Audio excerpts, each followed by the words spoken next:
Mohan Bagan super giants അവരുടെ വിദേശ താരങ്ങളുടെ മിനിമം കോട്ട ഓൾറെഡി അവർ ഫുൾഫിൽ ചെയ്ത് കഴിഞ്ഞിട്ടുണ്ട്. എന്നിട്ടും അവർ താരങ്ങളെ സ്വന്തമാക്കാനുള്ള നീക്കത്തിൽ തന്നെയാണ്.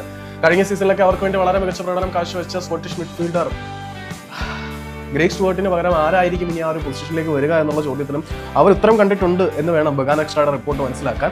കാരണം അവരുടെ റിപ്പോർട്ട് അനുസരിച്ച് അവർ ലിയാം പോൾവാത്ത് എന്ന് പറയുന്ന മറ്റൊരു സ്കോട്ടിഷ് മിഡ്ഫീൽഡറെ കൂടി തങ്ങളുടെ കൂടാരത്തിലേക്ക് കൊണ്ടുവരാനാണ് ആഗ്രഹിക്കുന്നത്. ഈ ഒരു താരത്തിനെ കുറിച്ച് പറയാനാണെങ്കിൽ ലിയാം പോൾവാത്ത് 30 വയസ്സുള്ള മിഡ്ഫീൽഡറാണ്. ആള് സെൻട്രൽ മിഡ്ഫീൽഡറാണ്. 180 സെന്റിമീറ്റർ ഉയരമുണ്ട്. ആള് സ്കോട്ട്ലൻഡിൽ തന്നെയാണ്. സ്കോട്ട്ലൻഡിന്റെ അണ്ടർ-21 ഇന്റർനാഷണൽ പ്ലെയർ ആയിരുന്നു. പിന്നീട് അദ്ദേഹം റൈറ്റ് മിഡ്ഫീൽഡറായിട്ടും സെൻട്രൽ മിഡ്ഫീൽഡറായിട്ടും അറ്റാക്കിംഗ് മിഡ്ഫീൽഡറായിട്ടും എല്ലാം കളിക്കുന്നത് കൊണ്ട് തന്നെ മധ്യനിരയിലെ ഒരു യൂട്ടിലിറ്റി പ്ലെയർ ആണ്.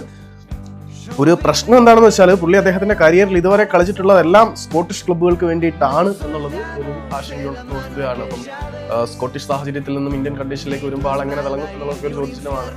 അങ്ങനെ ബുദ്ധിമുട്ടേണ്ട കാര്യമില്ല. അപ്പോൾ ഗ്രേഗ് സ്റ്റുവർട്ടും മദർവെല്ലിൽ നിന്ന് ഇങ്ങോട്ട് വന്ന് നല്ല പെർഫോമൻസ് കാഴ്ചവെച്ചതാണ്.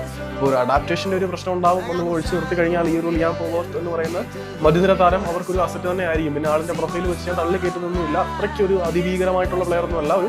ഒരു ശരാശരി എബോ ആവറേജ് മിഡ്ഫീൽഡർ എന്നേ ഞാൻ പറയുന്നുള്ളൂ. ഈ ISL റൂമറുകളെ കുറിച്ചും ട്രാൻസ്ഫറുകളെ കുറിച്ചൊക്കെ സംസാരിക്കുമ്പോൾ കേരള ബ്ലാസ്റ്റേഴ്സിനെയും ബംഗാൾ ക്ലബ്ബുകളെയും തമ്മിൽ ഒരിക്കലും നമുക്ക് താരതമ്യം ചെയ്യാൻ പറ്റത്തില്ല. ഈ ഫുട്ബോൾ സംസ്കാരത്തിന്റെ പേരിലൊക്കെ അല്ലെങ്കിൽ ഫുട്ബോൾ പാരമ്പര്യത്തിന്റെ പേരിലും ആരാധകരുടെ പേരിലും ഒക്കെ നമുക്കൊന്ന് കൊമ്പ് കോർക്കാൻ പറ്റുമെങ്കിലും അവരുടെ മാനേജ്മെന്റ് അവരുടെ ടീമിന്റെ സക്സസിനായി നടത്തുന്ന എഫേർട്ടിനെയും ഇവിടുത്തെ എഫേർട്ടിനെയും നമ്മൾ താരതമ്യം ചെയ്യുന്ന കാര്യങ്ങൾ എങ്ങനെ ആയിരിക്കുമെന്ന് ഞാൻ പറയേണ്ട കാര്യമില്ല, നിങ്ങൾക്ക് ഊഹിക്കാം.